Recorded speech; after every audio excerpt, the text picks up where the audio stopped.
નું આયોજન કર, એમને અહીંયા આમંત્રિત કર, અહીંયા મલ્લોને તૈયાર રાખજે, કુસ્તીના બહાને એમને મલ્લો મારી નાખશે, તારું નામ પણ નહીં આવે અને વધ પણ થઈ જશે.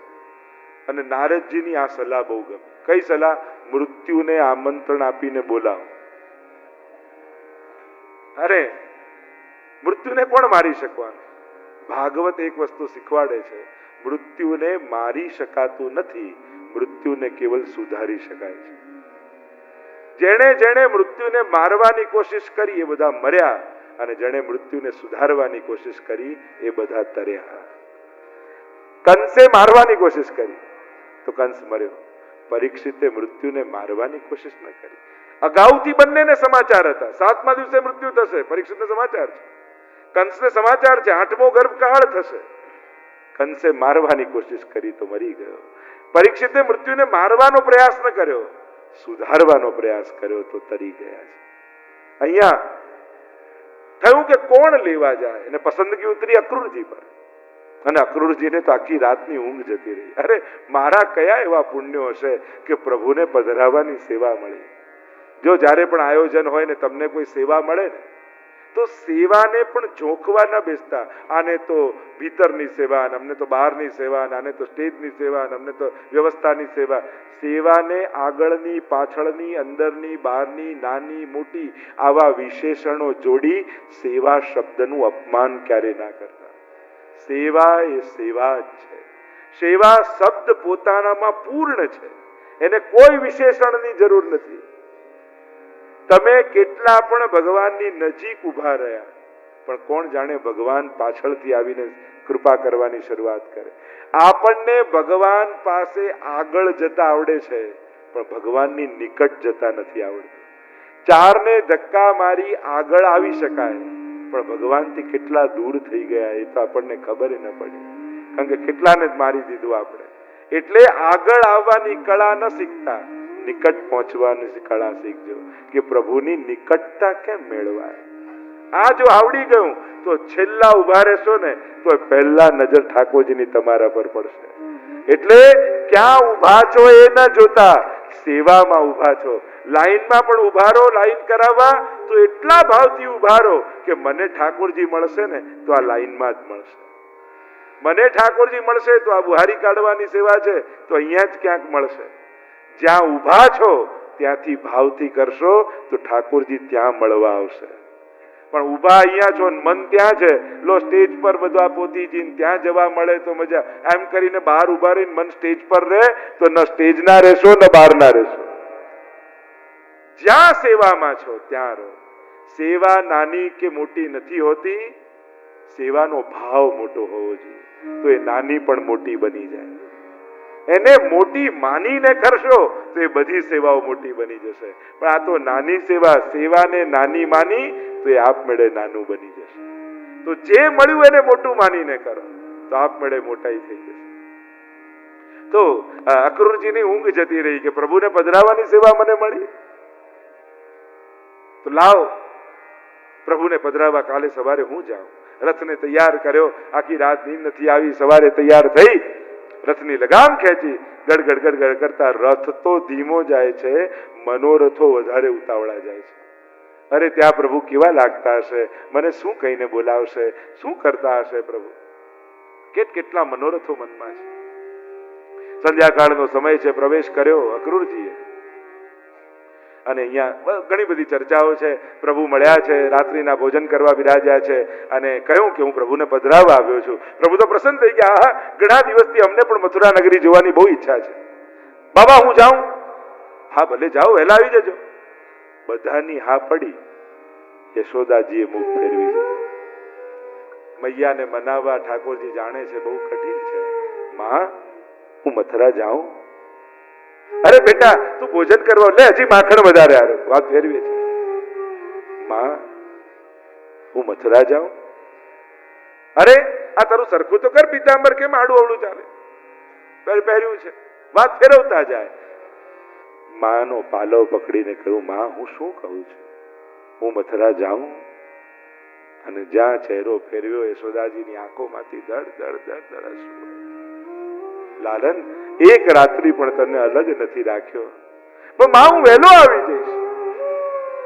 ક્યાંક હૃદયના ઊંડાણમાંથી અવાજ આવે છે કે લાલા, એક વાર તું વ્રત છોડીને જઈશ ને પછી ક્યારે પાછો નહીં આવે.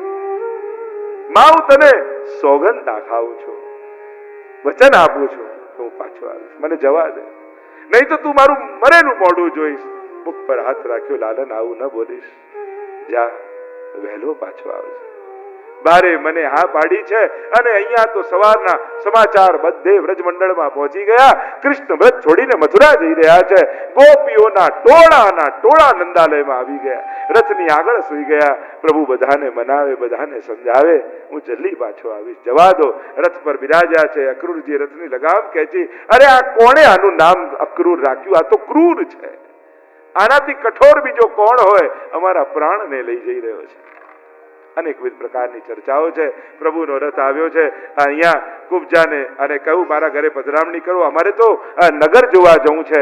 એટલામાં સખાઓ આવી ગયા, દાઉજી આવી ગયા અને જ્યાં નગર પરિભ્રમણ કરવા જાય સખાઓ કહે કે ચલો મથુરા નગરને દર્શન કરવા જઈએ. પ્રભુ કે પણ આવા વસ્ત્રો પહેરીને કેમ જવાય, આપણે તો ગામડાના વસ્ત્રો પહેર્યા. એટલામાં કંસનો ધોબી ત્યાંથી નીકળ્યો. કહ્યું કે તું વસ્ત્ર આપીશ? અરે તમે ગામડામાં રહેનારા ક્યારે આવા વસ્ત્રો જોયા છે? પ્રભુને સાંભળીને થયું આ તો એ જ ધોબી છે, રામા અવતાર વાળો. એક થપાટ લગાવી ત્યાં ઉદ્ધાર થઈ ગયો. પોટલું ખોલ્યું ને કંસના વસ્ત્રો, જ્યાં પજામો કાઢ્યો, સખાઓ કહે કે આ તો કોઈ પંડાળનો ગેટ લાગે છે. બે આમાં ઘૂસ્યા, બે આમાં ઘૂસ્યા. પ્રભુ કે આ લોકોને કઈ ખબર નથી, લાવ કોઈ દરજી મળે તો એને ઠીક કરાવીએ. દરજીને કહ્યું કે તું વસ્ત્રો ઠીક કરી આપીશ? કરી તો આપું, બદલામાં શું આપશો? કે મને તો સારૂપ્ય મુક્તિ જોઈએ. પ્રભુ કે જા તને આપી. એકવાર વસ્ત્ર સેવા કરી તો રૂપ મુક્તિ મળી. કે જે નિત નવીન વાઘા ધરાવે ઠાકોરજી એને શું ના આપે? કહ્યું કે વસ્ત્રો તો થઈ ગયા, માળા મળી જાય તો શિંગાર થઈ જાય. સુદામા માળી આપ્યો, શું આપ્યો બદલામાં? કે જ્યાં અનન્ય ભક્તિ તને પ્રભુના ચરણોમાં આપું, ભક્તોના ચરણોમાં આપું. વિચાર કરો, એક માળા ધરાવી, અનન્ય ભક્તિ મળી. જે રોજ ફૂલની માળા ઠાકોરજીને ધરાવે એને કઈ ભક્તિ ન મળે? કહ્યું કે હવે તો વસ્ત્રો થયા, માળા મળી, ચંદન મળે. એટલામાં ત્રિવક્રા કુબજા વાંકી ચૂકી ચાલતી આવી. કહ્યું સુંદરી તું ચંદન આપીશ? બોલ્યા એ કરી બતાવ તો હમણાં આપું. અરે હું શું બોલ્યો? સુંદરી બોલ્યા કરી બતાવ. પગથી પગ દબાવ્યો, હાથથી થોડી પકડીને ખેંચી, સર્વાંગ સુંદરી થઈ ગઈ. ચંદનનો લેપ કર્યો છે. કહ્યું મારા ઘરે પધારો, પછી તારા પર કૃપા કરીશું. બીજા દિવસ થયા, ધનુર્યજ્ઞનું આયોજન થયું છે અને બધા જ રંગ મંડપમાં બેઠા છે. સમસ્ત મથુરાવાસી આવી ગયા. દમ દમ દમ દમ દમ દમ નગારા વાગી રહ્યા છે. મલ્લ, તોષલ, કૂટ, ચાણૂર, મુષ્ટિક બધા જ તેલ શરીર પર લગાવીને તૈયાર છે. કૃષ્ણ દેખાય ને પછાડી ગઈ. કુલિયાપીડ હાથીને દ્વાર પર ઉભો રાખ્યો છે અને દાઉજી અને આવ્યા છે કૃષ્ણ. અને જ્યાં અંદર પ્રવેશવા જાય કુલિયાપીડ હાથીએ તરફ મારી, બંને એક એક દાંત ખેંચી, ગોળ ચૂંડથી પકડી ખેંચી ગોળ ગોળ ગોળ કરીને ફેંક્યો. લોહીથી ખલાયેલા દંતને લઈ ખભા પર લટકાવીને ભગવાન પ્રવેશ કરે છે. બધા જ મથુરાવાસીઓ દર્શન કરે. જેને જેવો ભાવ એવા કૃષ્ણના દર્શન થાય. સલ, તોસલ, કૂટ, ચાણૂર જ્યાં લડવા માટે આવ્યા ત્રણેયને પછાડ્યા છે. ચાણૂર અને મુષ્ટિક આવ્યા, બંનેને ગોળ ગોળ ફેરવીને ફેંક્યા. પાંચેયનો ઉદ્ધાર થયો. બોરહા કંસ મચાન પર બેઠા હે. ભગવાને છલાંગ લગાવી પકડ્યો કંસને. જ્યાં પછાડ્યો, છાતી પર બેસીને જ્યાં મારવા જાય એવો ડર લાગ્યો કે ત્યાં જ કંસનો ઉદ્ધાર થઈ ગયો. બોલો કૃષ્ણ કનૈયા લાલ કી જય. અસ્તિ અને પ્રાપ્તિ રડતી રડતી પિતાને ત્યાં ગઈ. કંસની પત્નીએ ઉગ્રસેનને રાજા બનાવ્યા છે અને પ્રભુએ કહ્યું દાબાને કે હવે હું વ્રજ નહીં આવું, આપ વ્રજ પધારો. અહીંયા સાંદીપનીના આશ્રમમાં 64 દિવસમાં 64 વિદ્યા પ્રાપ્ત કરી છે. અને જ્યારે વ્રજમાં વર્ણન આવ્યું યશોદાજીના વિરહનું, પ્રભુને પણ મથુરામાં ગમતું નથી. ગોકુલ તરફ દ્રષ્ટિ કરીને અશ્રુપાત કરતા હતા. ઉદ્ધવજીએ કહ્યું કે બ્રહ્મની આંખમાં આંસુ. ઉદ્ધવ મોહે બ્રજ બિસરત નહીં, બ્રજ ભૂલાતું નથી. ઉદ્ધવ આજે પણ હું સૂતો હોઉં, મૈયાનો અવાજ સંભળાઈને ચોંકીને જાગી જઉં છું. આંખ બંધ કરું ને મારી રડતી ગાયો મને દેખાય છે. મારી ગોપીઓ મને યાદ કરી રહી છે. નંદ બાબાને માતા જશોદાજી સામે, મમતાની મૂર્તિ મારી રહી ગઈ ગોકુળમાં. નંદ બાબાને માતા જશોદાજી સાવરે. મને બ્રજ ભૂલાતું નથી. અરે બ્રજેન્દ્ર વાળાઓ તો અમને શું સુખ આપ્યું. ગાયો ચરાવવા મોકલતા, થોડીક છાછ માટે નચાવતા, મૈયા સોટીઓ મારતી. અરે ઉદ્ધવ, એ માના હાથની સોટી ખાવાનું સુખ શું હોય તને શું ખબર? એ ગોપીઓના પ્રેમ માટે નાચવાનો શું આનંદ હતો શું તને બતાવું? એ સખાઓની સાથે માખણ ખાવા, ચોરી કરવા જવાનો જે સુખ હતું એનું આ રાજપાટ સાથે પણ કોઈ સમાનતા ન થઈ શકે. એ જે આનંદ કેમ ભૂલાય? આજે પણ 56 ભોગ મારી સામે હોય અને હું શોધું માખણ. 56 ભોગ સ્વાદ ના ભરેલા, 56 ભોગ સ્વાદ ના ભરેલા. માખણ ને રોટી મારી રહી ગઈ ગોકુળમાં. નંદ બાબા ને માતા જશોદાજી સાવરે. ઉદ્ધવ, બ્રજ વિસરત નહીં. ઉદ્ધવજી સમજાવવા લાગ્યા, અરે મોહ મમતા માયા તો મનુષ્યોને હોય, બ્રહ્મને હોય? આ બ્રહ્મને લાગતું નથી. જ્ઞાનોપદેશ કરવા લાગ્યા. પ્રભુને થયું બીમારી મોટી છે, મારો કેસ નથી, મોટા ડોક્ટરો પાસે મૂકો. તમે જનરલ પ્રેક્ટિસ જીપી પાસે જાઓ, એમ લાગે કોઈ સિરિયસ બીમારી છે, એ શું કે હું તમને ચિઠ્ઠી લખી આપું છું, સ્પેશિયલાઇઝ ડોક્ટર પાસે જાઓ. પ્રભુને થયું કે આટલો કઠોર મારાથી પીગળે એવું નથી, આ તો પ્રેમના ગુરુઓ પાસે મોકલવા પડશે, ત્યારે જ પથ્થર પીગળશે. ઉદ્ધવ, તું મને જે સમજાવે છે ને એમ કર, મારી ગોપીઓને આ બધું સમજાવી આપ. એ મારા વિરહમાં બહુ જોડે છે. હા હા, સમજાવી દઈશ. ભણેલા હોય ને એમને ભણાવવું બહુ ગમે. અરે હું સલાહ આપું, બધું ઠીક થઈ જશે, આમાં ક્યાં વાંધો, હું સમજાવી આવીશ. હા ઉદ્ધવ, જા સમજાવ. પત્ર લખીને આપ્યો ને ચાલ્યા ઉદ્ધવ. કથાઓ તો ઘણી છે, ચર્ચાઓ તો ઘણી છે. જ્યાં પ્રવેશ કરે છે વ્રજમાં, અને લલિતા કહેવા લાગે, અરે ચંદ્રાવલી, અરે વિશાખા, દેખ પ્રભુ પધારે. રથ ઠાકોરજીનો, મુગટ ઠાકોરજીનો, અને ઉદ્ધવજી દેખાય પણ ભગવાન જેવા.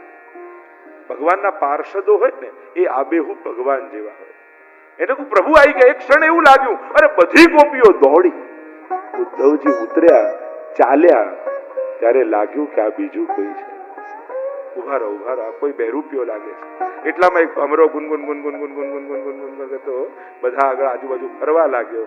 મળ્યો મોકો, નિમિત્ત બનાવ્યો ભ્રમરને, અને હૃદયમાં જે હતું બધું ઉલેડી નાખ્યું. એને કહેવાય ભ્રમર ગીત. મધુપકિતો બંધો માસ પ્રશાંગ્રી ચપત્ન્યા. એ ભ્રમર, અહીંયા ના આવતો, ભાગ. તારા પગમાં અમારા શોક જે સોતનો છે, જે મથુરા રહે છે, એના ગળામાં રહેલી માળાના ફૂલના પરાગ ચોટે છે. જેવો તું કપટી, તારો માલિક પણ એવો કપટી. આ શું આંખ હતો બાલીનો, છુપાઈને મારી નાખ્યો. 10 શ્લોકમાં હૃદયનો બધો ઉભરો ઠાળવ્યો અને જોર જોરથી રડવા લાગી ગોપી. પણ એ કેવો એ છે, એના વગર જીવવું અશક્ય છે. એ અમારો પ્રાણ છે, એ અમારું હૃદય છે. ઉદ્ધવ સમજાવે કે મને કૃષ્ણએ મથુરાથી મોકલ્યો છે સંદેશો લઈ, અને હસવા લાગી. કોણે, ક્યાંથી? મથુરાથી. એ મથુરા વાળો તારો હશે, અમારો વ્રજ વાળો તો વ્રજ છોડીને જાય જ. એને તો પ્રતિજ્ઞા લીધી છે, વૃંદાવનમ પરિત્યજ્ય પાદમેકમ, હું એક ડગલું બહાર નહીં ભરું. ઉદ્ધવ કે હું ત્યાંથી મળીને આવ્યો છું.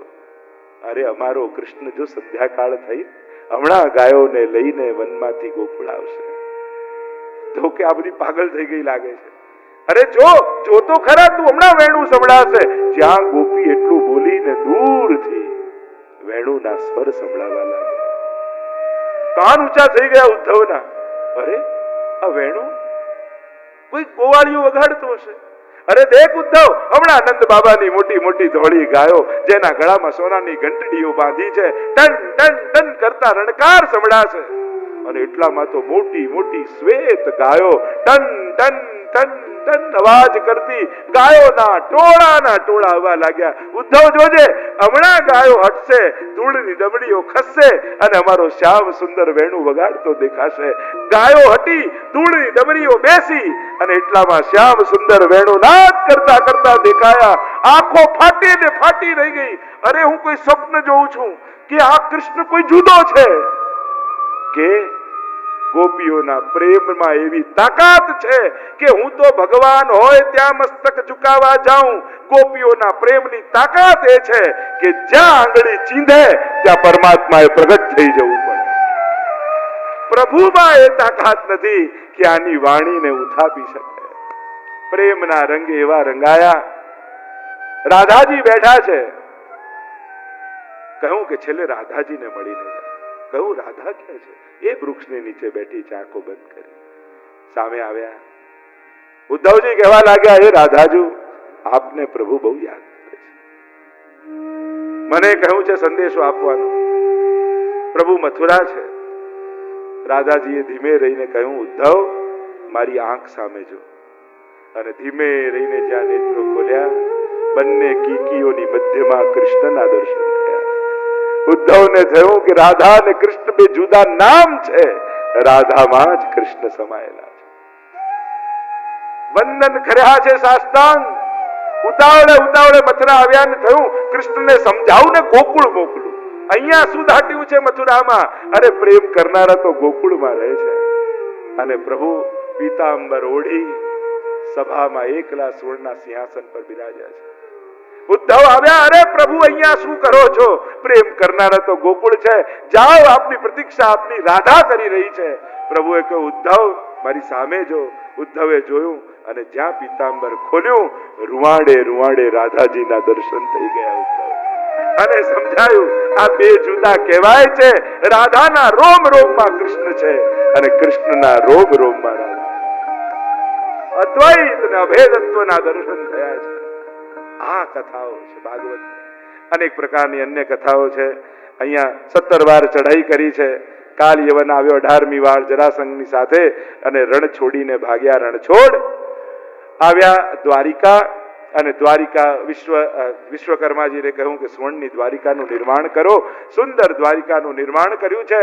દાઉજીના વિવાહ રેવતીજી સાથે થયા. પ્રભુના વિવાહની કથા આવી. વિદર્ભ દેશ ભીષ્મક રાજા એકની એક દીકરી અને રૂકમણી નક્કી કર્યું છે શિશુપાલ જોડે ગમે છે કૃષ્ણ. કહ્યું શું કરું? કેમ પ્રભુને સમાચાર આપું? તો કે પત્ર લખો. અને રૂકમણીજી નારદજીએ સમજાવ્યા અને પત્ર લખવા માટે બેઠા. પહેલી વાર લખું છું. સંબોધન બહુ મહત્વનું. શું લખું? પ્રિય કેમ લખું? પહેલી વાર લખું છું. વિવાહ થયા નથી, નાથ કેમ લખી શકું? સંબોધન કર્યું, શ્રુત્વા ગુણાન ભુવન સુંદર શૃણવતાંતે. હે ભુવન સુંદર, આપને જોયા નથી, આપના ગુણોને સાંભળ્યા છે અને હું આપને પ્રેમ કરવા લાગી છું. જો સિંહનો ભાગ શિયાળ લઈ જાય તો અપમાન સિંહનું થાય. હું આપને વરી ચૂકી છું મનથી, અને જો શિશુપાલ લઈ ગયો તો આપનું અપમાન થશે. પધારો પ્રભુ, મારું હરણ કરો. વિનતી સુનીએ નાથ અમાર. વિનતી સુનીએ નાથ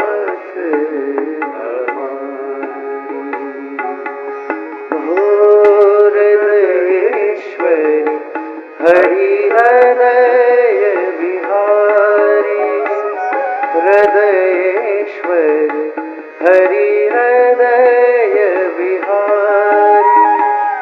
મોર મુકુટ પીતાંબર ધારી.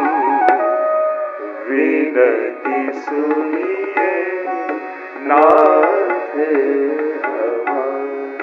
દરેક સ્ત્રી 3-7 વસ્તુ જોતી હોય, આપ સાતેમાં શ્રેષ્ઠ છો. મારે બીજું કાંઈ જોઈતું નથી, આપના ચરણ કમલની રજ જોઈએ છે. વિનતી પત્ર લખું છું, પ્રભુ પધારજો. અને ગાન કરતા, જન્મ જન્મ કી લગી લગને હો. જન્મ જન્મ કી લગી લગને. साक्षीकारो भरा गगन है. गिन गिन श्वास आस कहती है. आएंगे श्री कृष्ण विहारी.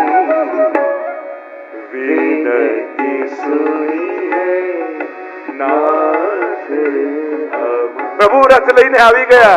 નક્કી કર્યું અંબિકા પૂજન કરવા જશો ત્યારે તમારું હરણ કરીશું.